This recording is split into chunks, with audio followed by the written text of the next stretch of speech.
Today we learn about the large sample test for the population mean. Thanks to the central limit theorem, the average behaves nicely, so we can use z. By the end of this presentation, you will know how to write your hypothesis, make a sound decision, and express it like a pro.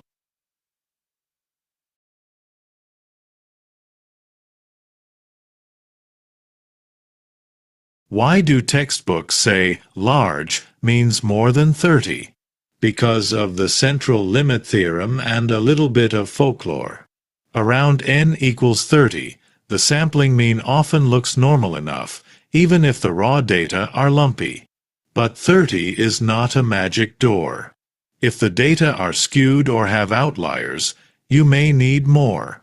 If the data are clean and symmetric, you can often do fine with less. Use your eyes, not just the rule. Plot a histogram first, then trust the CLT.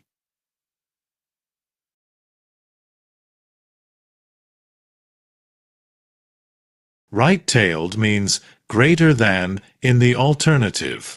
Compute z star, then either read the right-tail p-value and compare to alpha, or compare z star to the critical value z alpha. Different paths, same destination. Just be sure to state the decision in professional language.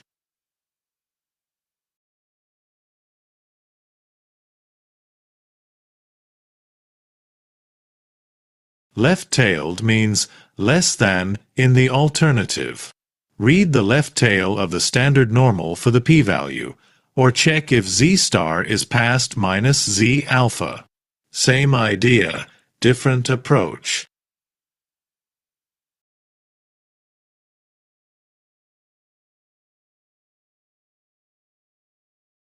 Two-tailed tests look for different, not just higher or lower. Double the one-tail area for the p-value, or use the symmetric cutoffs plus and minus z alpha over 2. Reject the null if z star falls in the rejection region.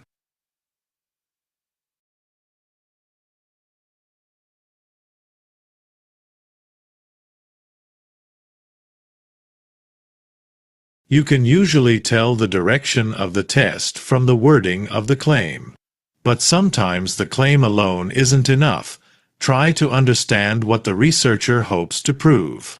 You would know the intention of the researcher from the evidence they have collected. In the McDonald's example, if their sample mean is 12, they're likely trying to prove McDonald's is more expensive than it claims, so that's right-tailed. If the sample mean is 8, they're likely defending the brand and want to prove it's cheaper, so that's left-tailed. In short, the data often reveal the researcher's motive. Follow the direction of their hope by expressing it in the alternative hypothesis.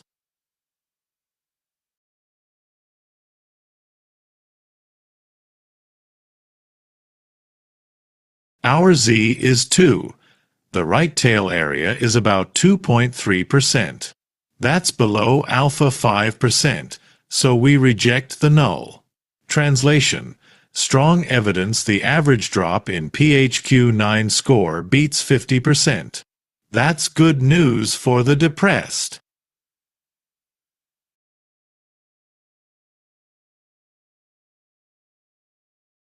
Z is negative 2.4.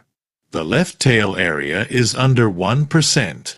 That's strong evidence the average is below 50 grams. This packaging company's claim is not quite honest.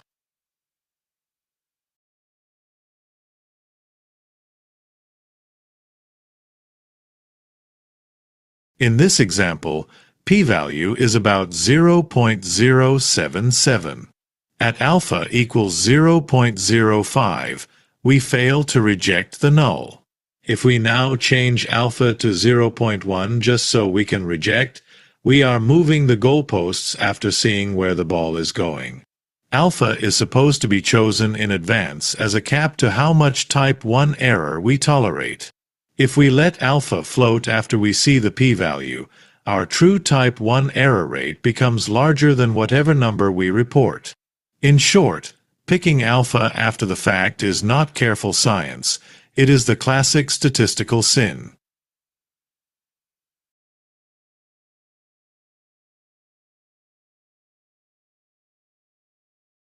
Always think like a detective. You don't close the case just because you didn't find fingerprints. You just file it as unsolved, for now. Statistics is all about uncertainty. We never accept. We either reject the null or fail to reject it.